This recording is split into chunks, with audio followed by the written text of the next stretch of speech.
Okay. Thank you for joining the Environmental Justice Practitioners Network webinar.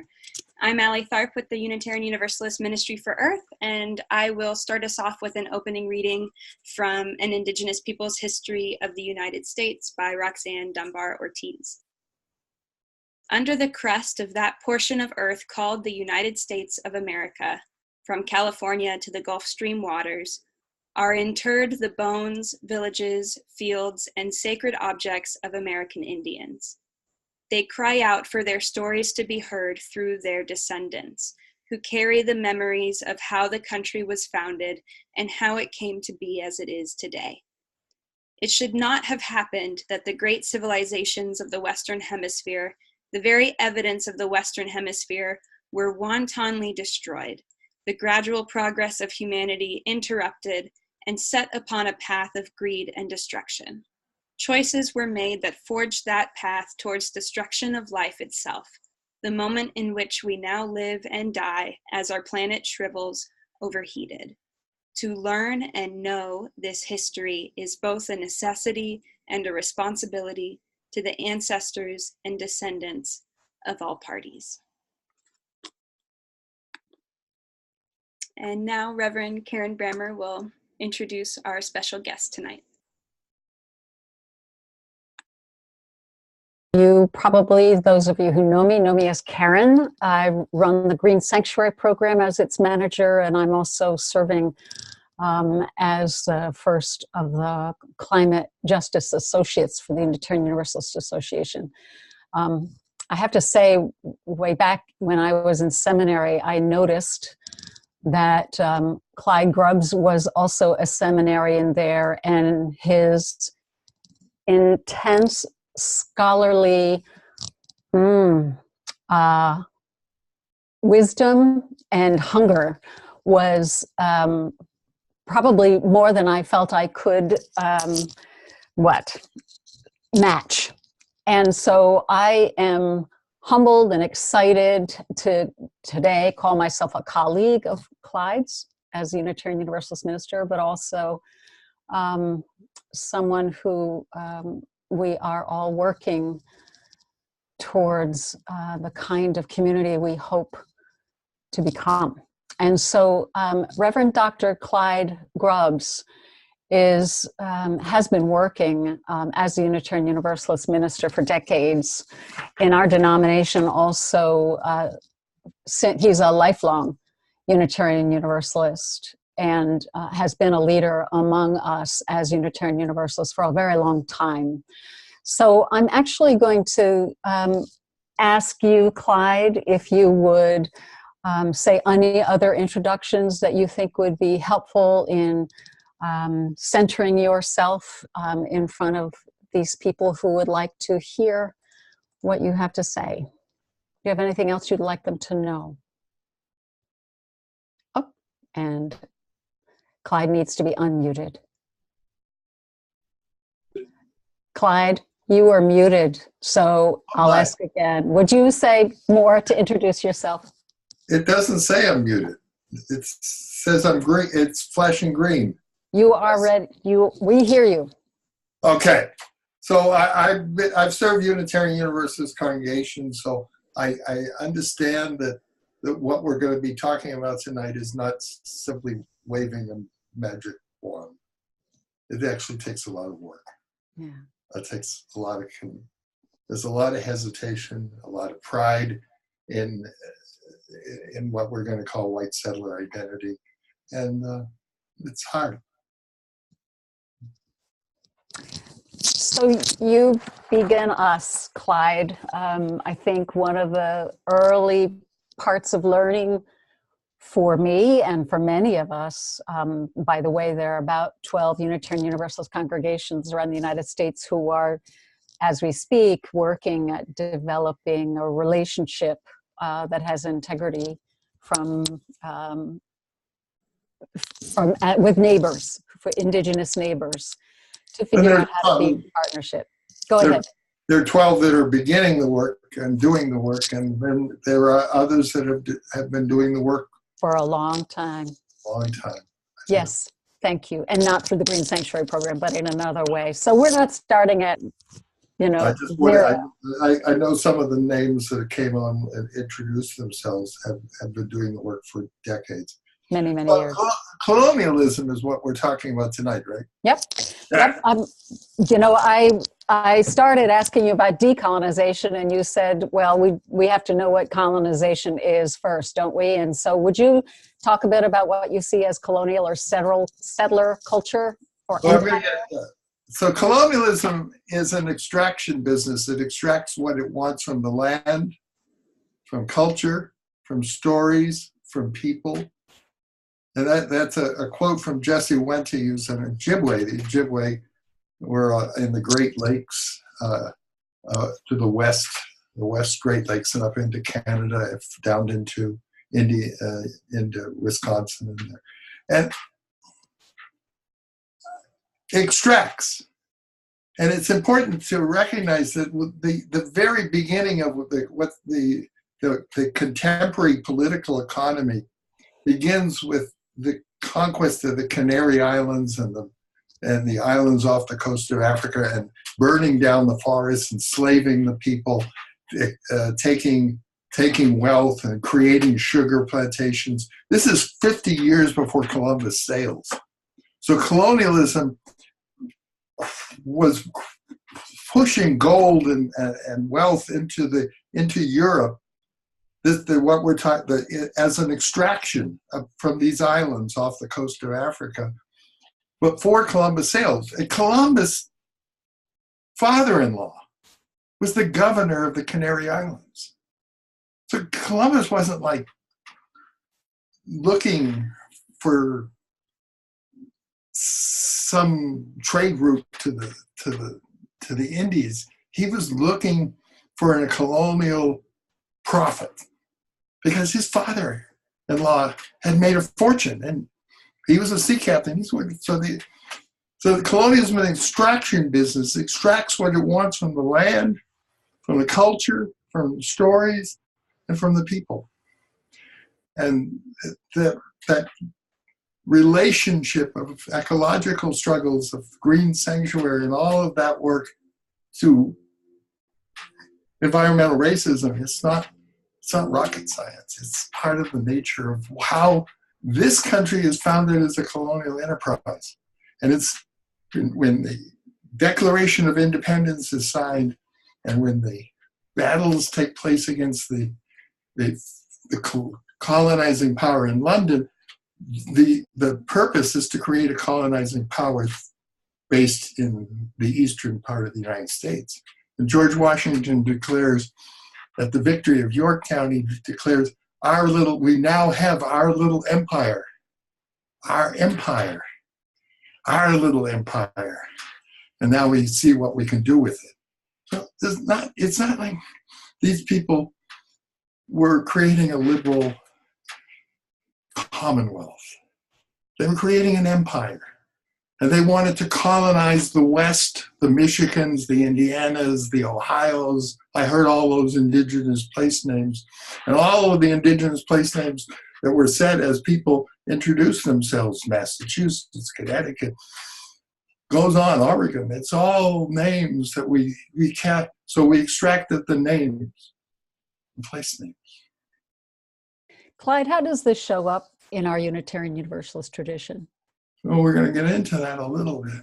All right. But I mean, for the vast majority of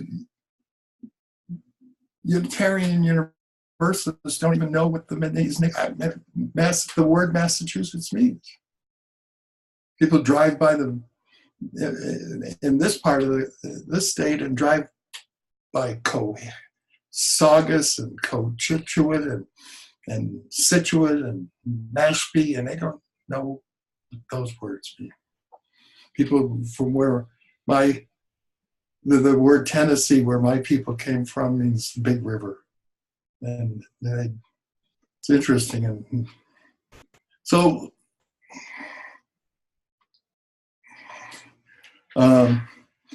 so increasingly we're hearing the call that we must decolonize, and Unitarian Universalists must decolonize, And so we have to ask, what does that word mean? First of all, we're saying that Unitarians and Universalists, the traditions that merged in 1961 to become the Unitarian Universalist Association, arose from and were shaped by colonialism. The people who created the churches were investing in land in the West. The people who created the churches were investing in factories around chattel slavery in the South. And there was slavery here in Massachusetts. And if we don't recognize and struggle with this reality, we cannot deconstruct whiteness. Whiteness can't be described as a color question, as a personal question. It has to be seen as a systematic thing. And we will continue to be subservient to empire. And the extraction system will continue to destroy the earth and will continue to destroy people.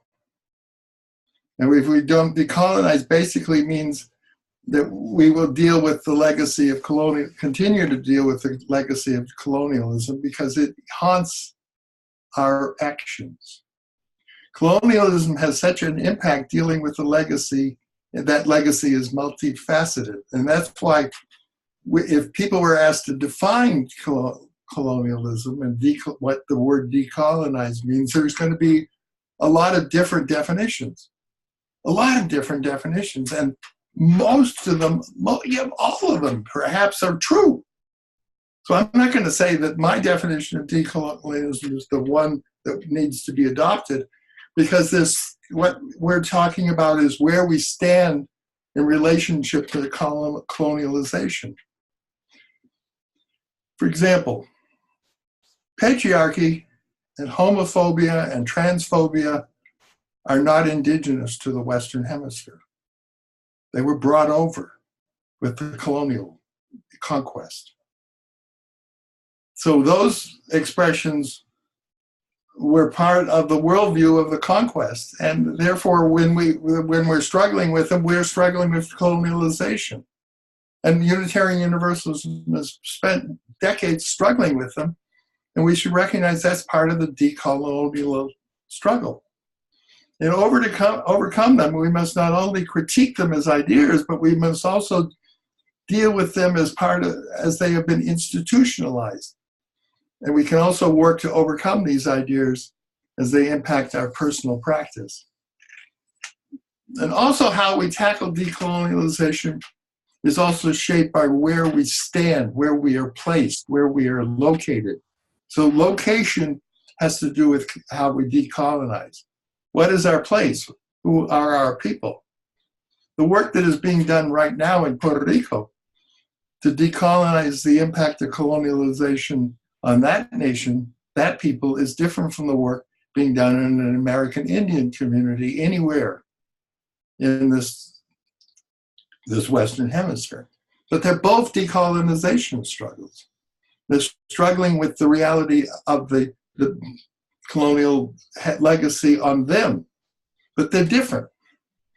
So all that's important and good. And why I'm introducing this difference is what I'm talking about working with Unitarian Universalists to decolonize the story of Unitarian Universalism, to decolonize the practices of Unitarian Universalism. It's not the only decolonial struggle there is, it's the one I engage in.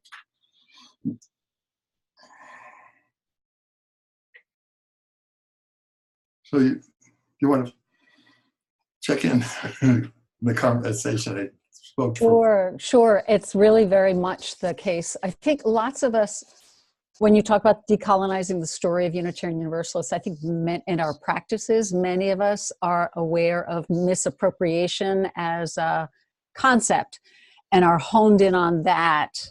Mm-hmm. And it's out of the context of being in relationship to indigenous peoples, and also out of relationship of understanding the colonial impacts within our denomination. So it's not just misappropriating a word or a phrase or a practice. It's more, I think now what you're saying is it's really our culture has so many threads of colonialization that we really need to look much more deeply than misappropriating words or songs. I'm trying to say also that these struggles are not separated. They're part of they're a story, legacy of, and how they formed, and the identity they form, which is what I'm going to call white settler identity in a minute.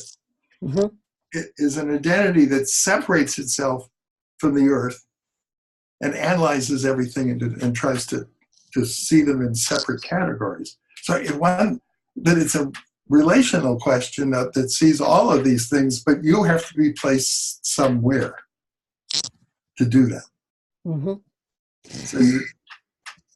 And so we're Unitarian Universalists, each of us on this call, located in a very specific place geographically, and thinking about our overall faith community and our traditions. But what about our locale? What is it that we're needing to learn? And somebody just said, you often speak of this as the worldview that came from the Enlightenment and the focus on science and categorization, which makes sense to me. Is that something that you wanted to comment on? Well, I think that the Enlightenment makes, to analyze things and to see them as objects, to see them outside of ourselves, required an act of will. And it requires us to say, I am rational. I am because I think is. And that's a really strange idea. So I'm a Unitarian Universalist, and I'm supposed to teach my children in a classroom situation about indigenous religion. What should I do? Well, there is a Unitarian Universalist curriculum on world religions, and it has one unit on indigenous religion. And in that one unit, one's supposed to talk about indigenous religion. There are 530 nations in just the United States.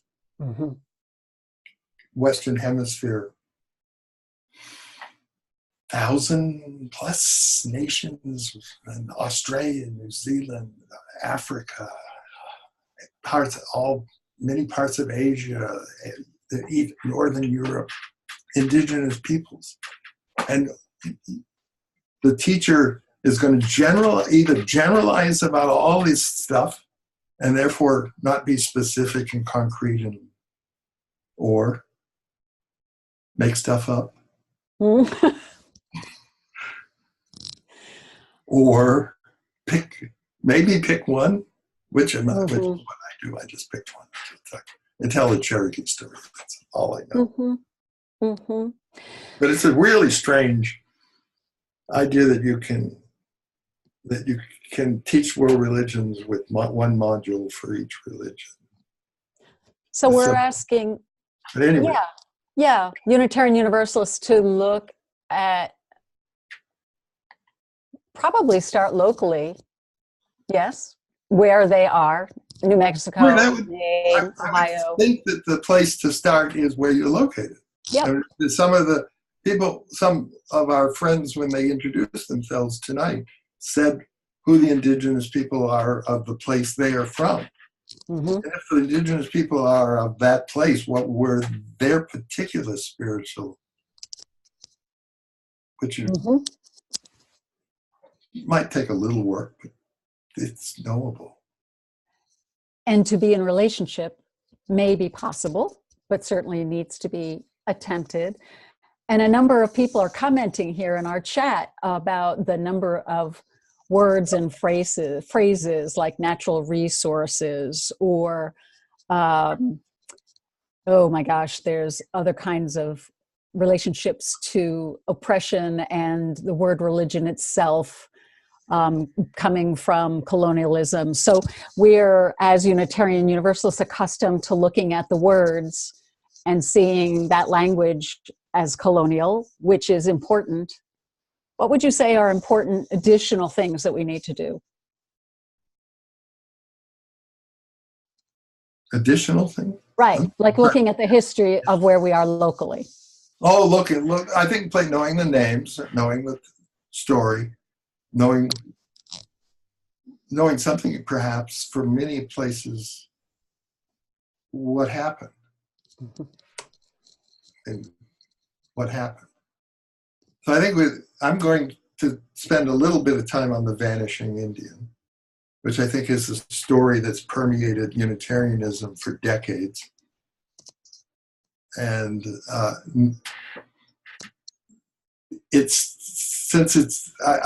my studies have said as many as half of all Unitarian Universalists believe they've never met an Indian, never met an indigenous person, never met a native person. Mm-hmm. That itself is, and that so many people when they've done this survey among people in the United States, believe that all indigenous people are extinct. They believe 40% of the American people believe indigenous people no longer exist in the United States. Did you say at one point that is in part because in order for settlers to create an ethnicity, they really needed to make the Indians go away so that white settlers could be the original people? Yes. I want to talk about that in a minute. Oh, good. Okay. Great. Great. So knowing the story is to know the story of that. This story called Vanishing Indian is the dominant understanding of who in the United States of what's happened to the indigenous people. And the people, and why it's important is when we look at the actual identities of the people who formed the Unitarian and Universalist churches, they were white settlers. And it was the white settlers that needed to create this story in order to define themselves as American. So the people who I'm defining as white settlers are people who came to the United States during the period of conquest, from 1620 in the case of North America to Wounded Knee. Anytime during that period, I mean, when you see posters put up in Sweden, in the Swedish language, saying, you can come to America and get free Indian land. So that's not an immigrant story. Mm-hmm. It says right there, come and get on and go to the land agent and he will get you passage to America and you can get some free Indian land. That's a conquest narrative. Mm-hmm. All of the Unitarian first parishes in Massachusetts and other places are established by people who came here to replace the indigenous people. They knew it. There's nothing in the Puritan and Pilgrim records that indicates that they were innocent of knowing what they were going to do. They were going to replace the indigenous people.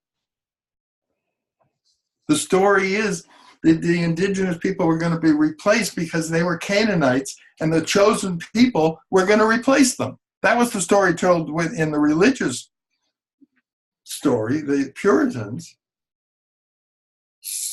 As the society becomes a little more secular in the 1750s, their logic becomes the capitalist logic. We own the land because we improved it. We own the land because we made it productive. And before it was not productive, it was a wilderness. It was not. So they're telling this story. And all of the people the white settlers who create this story, develop a distinct identity that says we're Americans. Mm-hmm. And we have replaced the indigenous people of this country. They disappeared. They vanished. Right. They gone away.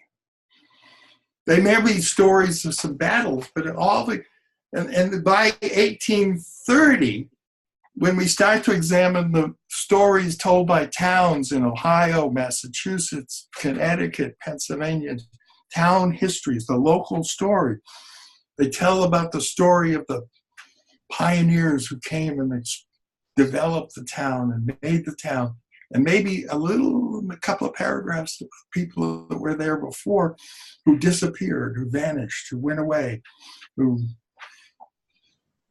sold the land. And so one aspect is telling the story that the people who were there vanished or were conquered or were bettered because the society that replaced them was more productive, or were bettered because God decided it, had given it to a chosen people over a cursed people. All those narratives were told by the people who create these Protestant churches. Mm-hmm. Second, we see something where they ritualize their appropriation of the indigenous person. They play Indian. In parades all over colonial North America and into the early United States period, the period, people would walk down the streets with mock, I call them mock, or you could call them bad, costumes that they were dressed up like they were supposed to be Indians. American indigenous people. And the most important ritualized example of this is the Boston Tea Party. The Boston Tea Party, they purposely dressed up as Mohawks to yell Mohawks, they're Mohawks. This is Boston. Mohawks are up in the Buffalo, New York, at that part of the world. But the Mohawks dump the tea, they're dressed, they keep yelling, we're Mohawks, we're Mohawks. Because it was a way of declaring they're no longer British subjects. They're indigenous to America. The Boston Historical Society's got records of these people who were participated in the Boston Tea Party asserting their indigenousness as Mohawks to dump tea in the harbor. And there's constant throughout when I was a child in Unitarian churches, they would dress up some of the kids as Indians and some of the kids as pilgrims, and we would play our little ritual game of welcoming the pilgrims to the shores, and then we would supposedly, the Indians would sort of disappear the next week. So ritualized, and when you William Ellery Channing writes in his journal how Indian Henry David Thoreau is. He calls Henry David Thoreau his Indian because he runs through the woods freely. You have some people calling the indigenous people, the Indians, savages, and other people calling them, that for Thoreau, the savage is wonderful. They run through the woods freely. So you have this appropriation of the indigenous essence. And then Thoreau writes in his journals, and Channing and others, we see the same kind of writing of Unitarian people that we learn about, and where you're supposed to know their names when we go to the Ministerial Fellowship Committee, right? And they write that the people who now live in New England, who are Wampanoag and other people, those people aren't real Indians because they've assimilated. They wear shoes. They cut their hair with bobbers and they go to church. They're not Indians anymore. The real Indians have disappeared because these people, the survivors, are just simply remnants. Assimilated remnants. You can't, the Indian, in that other words, can never be contemporary.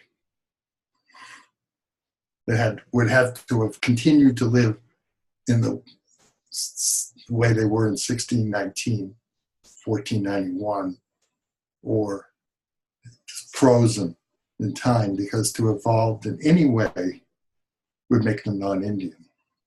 And you see this today when the incumbent in the White House, the person we do not name, he went to see some indigenous people on Long Island for some, I don't know, maybe he was building a casino or something. And he said he didn't see, they weren't Indians because they looked more like African Americans to him. Almost every indigenous community on the East Coast has merged with the African American community. So it's just amazing. They're not Indians because they don't look like Indians. They don't look like Indians to me. That's disappearing. So they become, to claim an American identity, when you speak a European language, worship a European religion, think European ideas, one had to eliminate the indigenous people.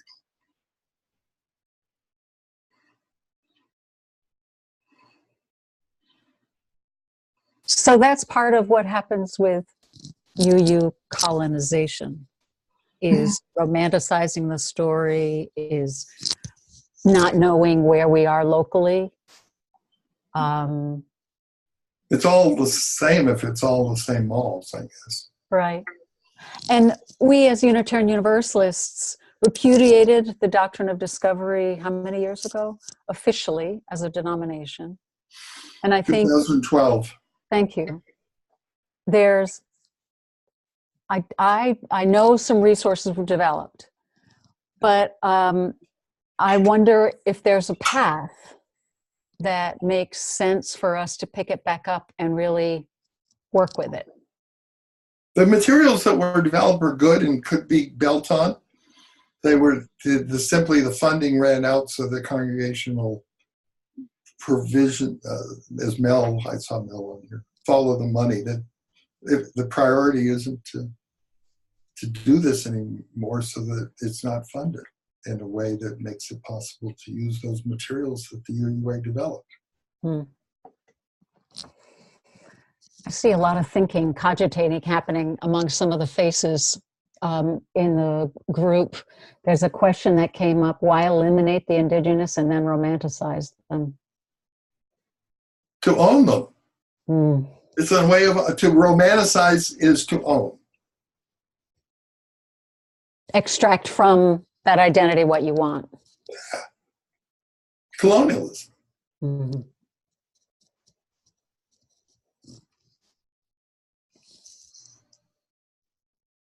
So you've made it clear that decolonization is going to look different in different areas, depending on what the histories are, what the stories are. Well, it's not going to, it's because how it's concretized in Massachusetts is different than how it's concretized in Oregon and Washington State. But as a denomination, we've concretized through some practices. You've talked about, the ceremony of dressing up our kids as pilgrims and Indians. I'm trying to remember any of the other rituals that we've taken on to continue this myth. Actually, I have one thing that I hope has gone away, and that is that people would tell stories about children's stories about indigenous people that were completely made up. That sounded like Cinderella stories, but with Indians. It just didn't make sense.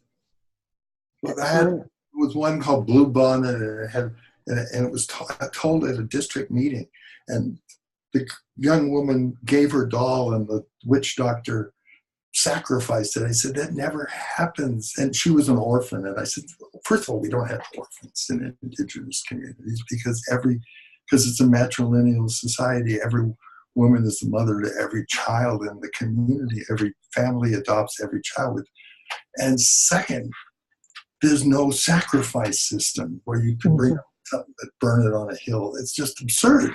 And it was told in a district meeting. And I was so polite in those days, I went up and said something about this nonsense. I didn't yell at her, make a scene. Probably my next life I'll come back. Wow. Reverend Woodbury says she heard in Texas the same story. Wow. Is Pocahontas another one of a similar vein? The way it's often told, Pocahontas is an Algonquin word for naughty little child, and it was the name given to the daughter of that. The woman who is called Pocahontas was sold into slavery and died in England of tuberculosis. So it's not exactly a romantic story.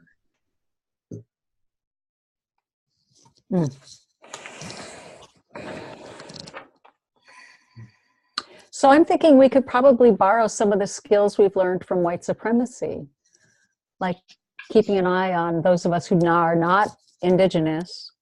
But it is white supremacy, isn't it? Weren't we just talking about white supremacy? Yes, but the way all of these things show up locally have their own stories, right? Oh, okay.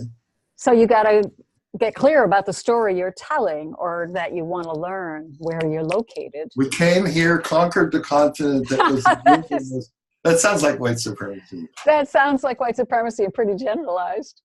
So I, as a white person, need to watch out for my white fragility, my guilt, these are some of the pieces of work that a non-Indigenous person in approaching relationship needs to really skill up, begin to learn.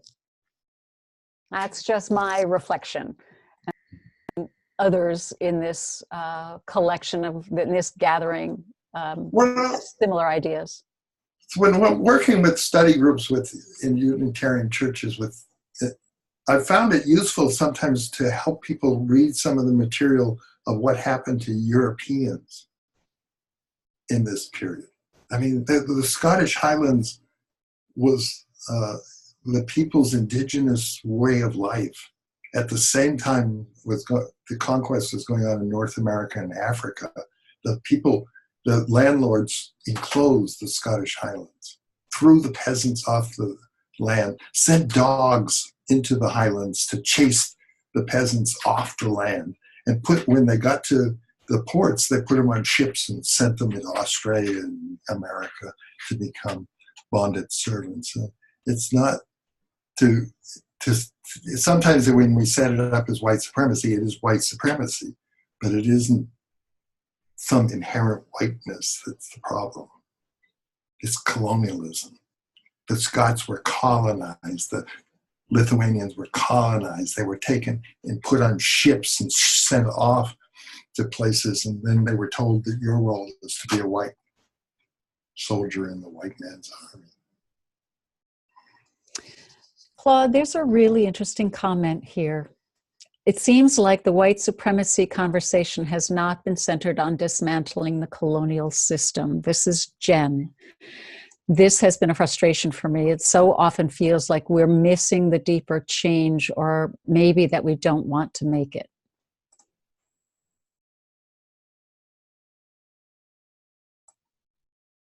Well, making any change requires intense effort. So it's not, so you can't, if people have to see themselves as being violated by colonialism, and wanting to say, one, colonialism 400, 500 years old. Two, human beings have been on this planet for 100,000 years. For 100,000 years, we lived in good relationship with the earth. In 100,000 years, we didn't have patriarchy and foolishness and destroy the planet. Why do we think that the last 500 years is the only way for human beings to live, and is it so hard? Mm-hmm. Construct a new future based on the fact that we've been here for 100,000 years and we didn't do this. Mm-hmm. So I don't want to distract you from, there were major threads that I know are in your writing and in what you wanted to present tonight. And we've got these questions rolling in. How would you like to continue? Would you like me to read one of these questions, or do you want to pick up another thread of? Well, just that Unitarian Universalism started to make a shift in the 1960s. Mm-hmm. And I'd like to, because I see that some of the folks here may remember some of those things too. And so that we're talking about when Samuel Eliot, who was the first president of the American Unitarian Association, when he finished his terms as president, he volunteered his services to the Indian Commission of Congress, the United States Congress. So in his capacity as a citizen, he went visiting boarding schools, he went visiting reservations, and he wrote reports back to the Congress. And he gave reports to Congress. And in the reports, he talks about boarding schools, he talks about reservations, and in no time does he see the problem as boarding schools and reservations. He sees the problems as lack of pencils or lack of blankets. So the problem from an indigenous point of view, from a decolonized point of view, is the system that put all those people in those prisons.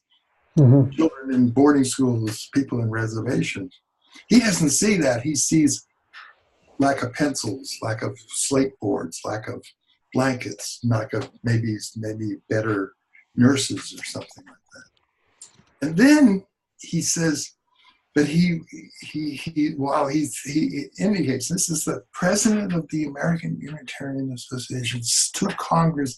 He says he is motivated by the vision that someday the report to the President of the United States will say that the American Indian problem is no longer, because the people have vanished into white society.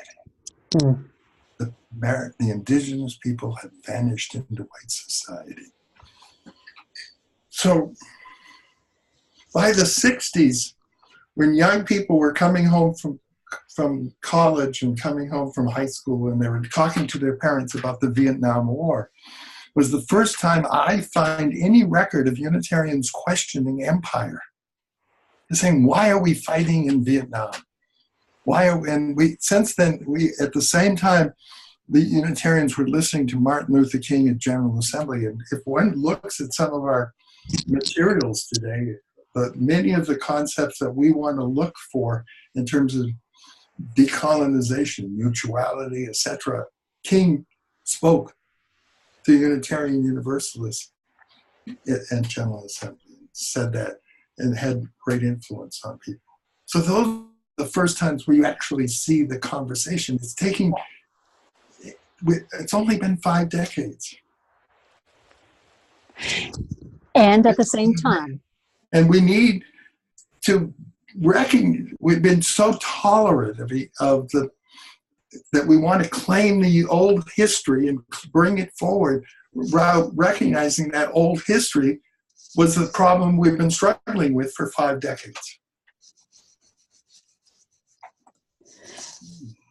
Help us again look at that context, that base of our history, that truth, and help us understand why it is that there are quite a few people, and this question comes from Terry in Ann Arbor, that it's become chic to claim one's nativeness, one's native history, and that white people will talk about how they have native blood to each other in a trophy-like way, in the context of wanting to eliminate all evidence of that story in our past. And yet we want to romanticize and claim it now. It sounds like it's the same kind of, we want to own it, make it go away, but own what we like about it. Is that what your thoughts would be? I'm not, I would have to talk to those individuals individually before I get in touch with them. I mean, it is a fact that the considerable number of human beings have indigenous ancestors. That's a fact. I mean, why? And if they have a funny story about it and a funny thing, is it because they're making it up, or is it because they just were lied to? Mm-hmm. I knew people, they look like indigenous people, and they say that they think they've got an indigenous ancestor. I say, you look like you do. And then they say, but they don't know what tribe. I hate that. Tribe. They're people. So part of this destruction of removal and blood quorums and self is that fact that these people, that so many people think that they may have had some indigenous ancestor. There's a story in their family, and they're not all lying. Mm-hmm. If they tell me it's a Cherokee princess, then I might get angry. Since we had no royalty. Right. You know, it's almost 8:30, and I'm thinking it would be a good time to really open up people's ability to ask questions directly to you rather than me interpreting them from the chat. So does that feel okay with you, Clyde? Fine. Great. So we could have people raising hands, or I could just say that I see a question that I just tried to interpret from Terry. Do you want to ask that question yourself? Sure. Great. Can you hear me? Yep. Okay. So, Reverend Clyde, I would like you to just comment on the claiming Native heritage from the two standpoints. One, I often hear it in a trophy-like way. And what I mean by that is, like, even in commercials about the DNA testing, you see an upper class white woman walking through a room saying, you know, I'm going to get in touch with my Native side by, you know, doing the DNA testing. And also I think I hear whites saying, like, you know, oh, I've got Native blood, and I can't think of another way other than trophy-like to describe it. So that's one thing. And then secondly, I have observed many white people introducing themselves to Native people and using that as a way to relate. Oh, I've got Indian blood too. Like, you know, hey bro, you know, I'm one of you. And in my experience, Native people are very offended by that. So I just wanted you to comment on both of those types of things. But the whole big, maybe or maybe, as I said, maybe or maybe not, they have this thing, but that doesn't make them part of the community. Correct. I mean, first of all, being part of the community is being part of the community, doing the work, doing the living, doing the struggle. That's what is part of being. Blood is racial concept. So if you're to say I have this blood, I mean that's the construction of racism. What does it mean if you don't have the experience of living in the community and do it? And as I said, there are 500 communities. There are different communities. There are people who live in cities and go to the Indian Center, the community center of indigenous people. And that's the way they relate, but they are part of the community. And that's what counts. It doesn't, to mind that the people that go to the community centers of indigenous people don't all look alike, don't all have the same blood quorum, but they are part of the community. And then the people who are in the suburbs and claim that they have some Cherokee princess or something like that, who just, they're saying they got this blood in them. That's a racial concept. It's not biology. It's life, culture, commitment, living, being, knowing your grandmother, stuff like that. I think that's a really good way to talk about it, and I would encourage us to communicate that amongst our circles too, because I think that's a very important point that many whites don't even consider. Thank you.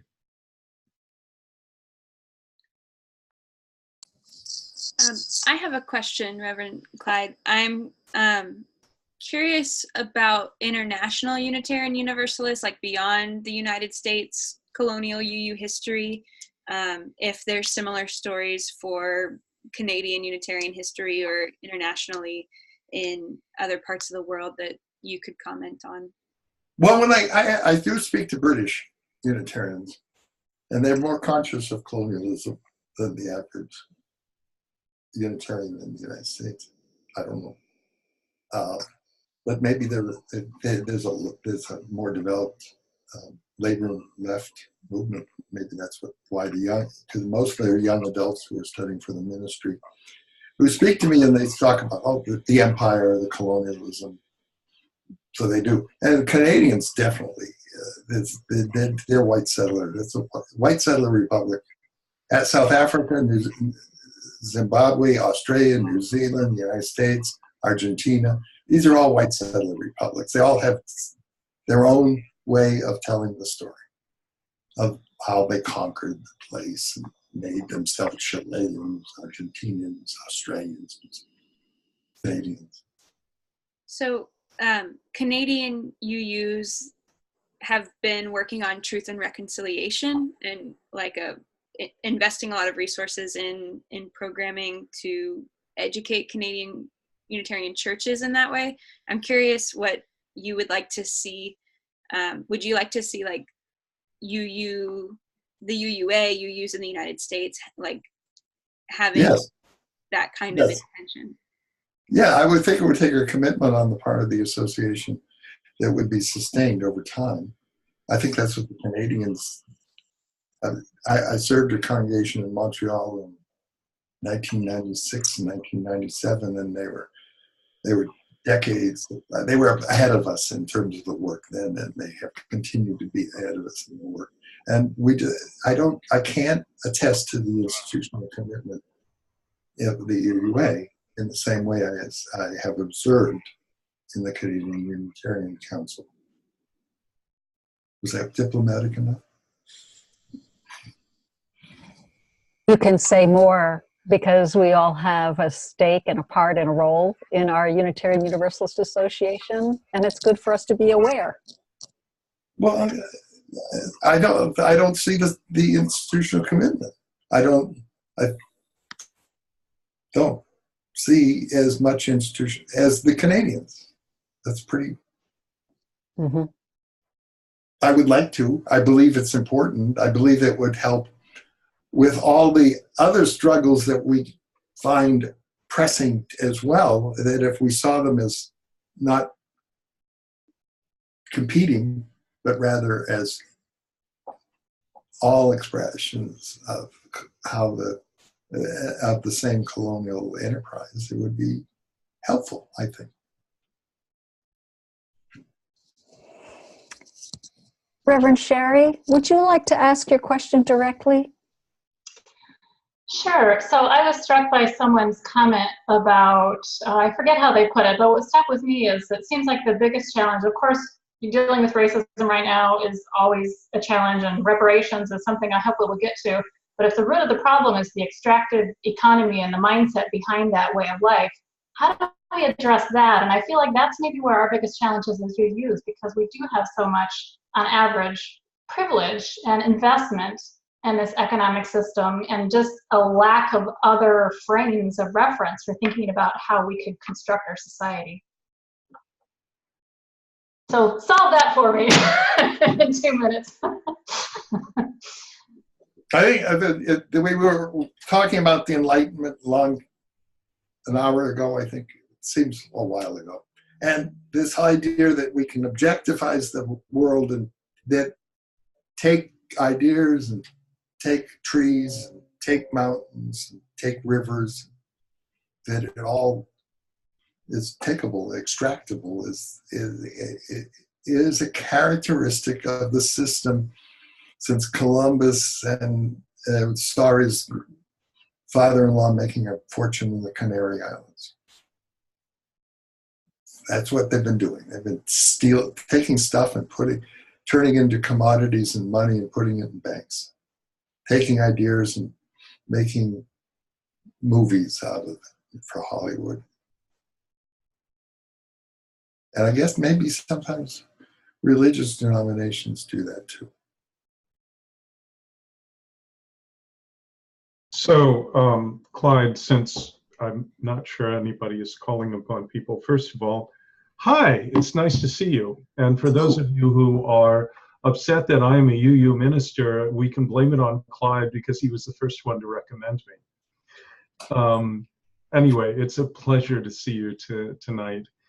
And one of the questions I want to ask is, you know, some of us are UUs not because we are multi-generational New Englanders, but because we are, you know, immigrants from the 19th century or even the early 20th century. And we don't have this history of, you know, we're escaping from the Holocaust, or we're otherwise coming here because we ourselves were persecuted. And I'm a little bit concerned that sometimes we mythologize the pre-Columbian history of North America.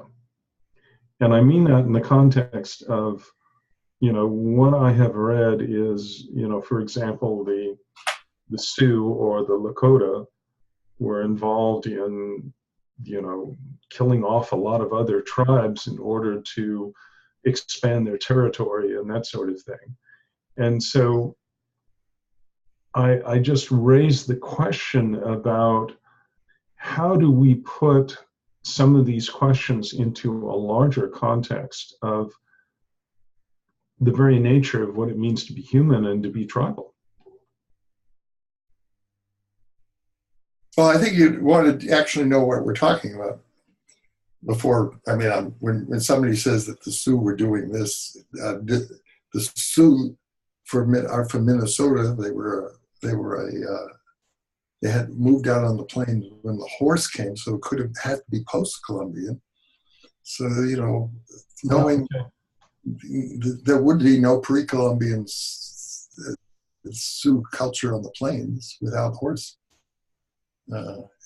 And they were, and I know how conflicts were. I mean, my people would be proud to say that we actually won a few battles with the Creek, and you know, but we mostly settled disputes by playing what you call lacrosse. Okay, cool. So we didn't. I mean, most of the studies of indigenous North American warfare are that they were low-level lethality because they were mostly young men doing hand-to-hand combat with wrestling and stuff like that.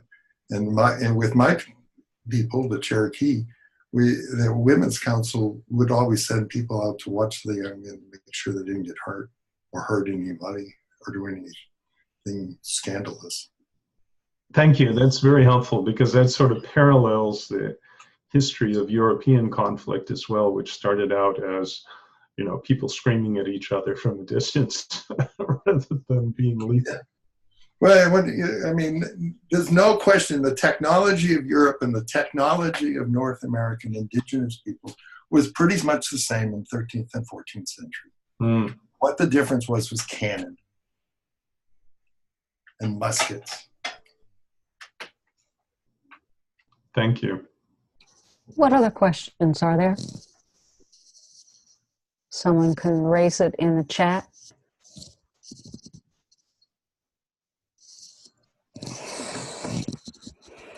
I see Terry's hand. Go ahead, Terry. Please. You got to unmute. There you go. Can you start over, Terry? Yeah, I had raised this question in the chat, but I'll ask it.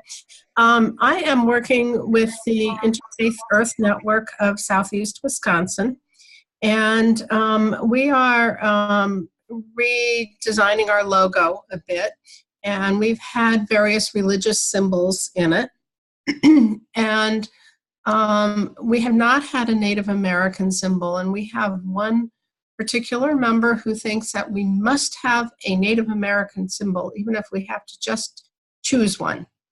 And I am not in favor of that. I think, and one member suggested that maybe we go to the Potawatomi, which is our most local tribe here, and see if they would allow us, gift us with a religious symbol to use.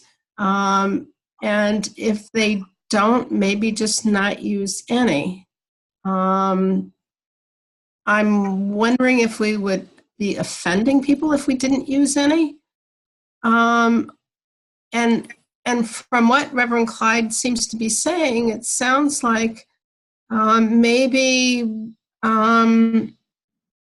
for other religions the same thing applies, that it's pretty hard to pick just one.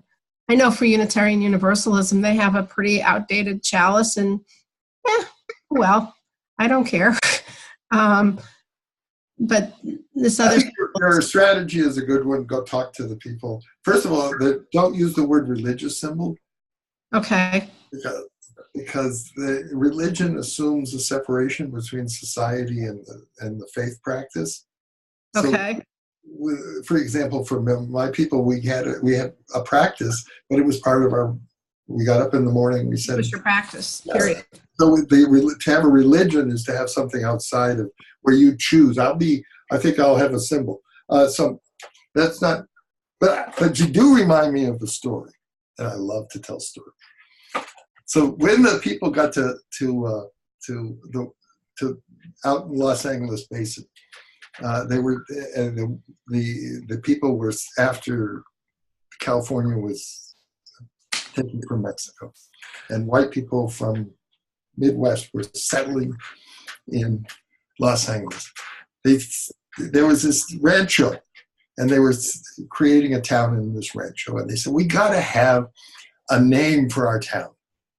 And they said, yeah, why don't we get an indigenous name? Because that's almost you see all these indigenous place names.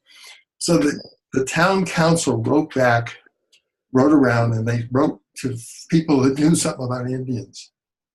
And so that somebody knew something about Indians in Wisconsin. And they got an Indian name from Wisconsin, and they named the city that Indian name from Wisconsin in northern Los Angeles County, Pasadena. Wow. So Pasadena is a name that somebody sent in a letter from Wisconsin. Wow. Talk about being out of relationship, right? Shopping. So I wonder if we might go into discussion groups with the last 20 minutes, just in case, people, that way people can leave tonight with having had a discussion group. Yeah. Not good. So I wonder, Clyde, would you be willing to give a prompt or a question for people to share in a small group of 4 or 5 people? Sure. To the whole group. Yes, and then I'll split us up. So in our when we look at social justice work, how do we see the extractive aspects of colonialism affecting all of that work? Does that work? Mm-hmm. Beautiful. How do extractive elements of colonialism affect all of our social justice work? Affect all of our social justice work. Okay, so before we break into groups, I will stop the recording and I'll break us into, is anyone on a computer and a phone, or are people just using one connection? Because that can happen where you'll be split into 2 rooms, which is problematic. Just one. Okay. Excuse me, I have a question about the question. The question was extractive practices. Can Reverend Clyde, can you explain that a little bit, please?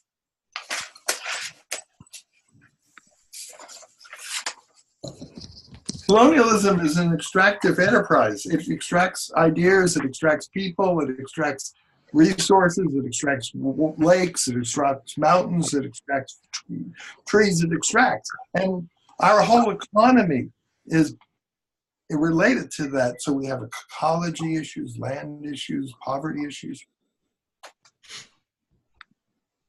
Thank you. Mm-hmm. Hollywood. Mm-hmm. Allie, how many groups do you think you'll be breaking us into? 8 groups of 3 to 4 people, so that everyone, with just 15 minutes left, everyone will have a chance to actually talk a bit that much. So you'll be in a very small group of 3 to 4 people. We could send her, we could chat that we have to leave. Okay, we'll chat. And we will not be coming back as a large group. No. So what I'm going to do is I'll read a closing reading right now, and then we'll split into 8 groups. Okay. So this reading is from the sermon, The Other Side of the Pond by Jan Carlson Bull. And it goes like this. Once a body of belief begins to crack, once what is held to be historic gospel begins to erode, once any of us becomes privy to another story, another history, another reality, we cling to the familiar only out of a need to be reassured, only out of a penchant to take our cues from loved and respected teachers and preachers and parents and grandparents and touted authorities on this and that, because climbing into a boat guaranteed to rock is just way too scary. But conversations matter. Stories new to us but ancient to others matter. Histories written or recalled across generations from a different lineage matter. A religion that holds faith and doubt in reverent balance matters as we consider in the chalice of religious community what happened and what didn't. A religion that holds faith and doubt in reverent balance and the search for truth in the highest esteem matters mightily as we ponder the formation of heroes and history. Okay.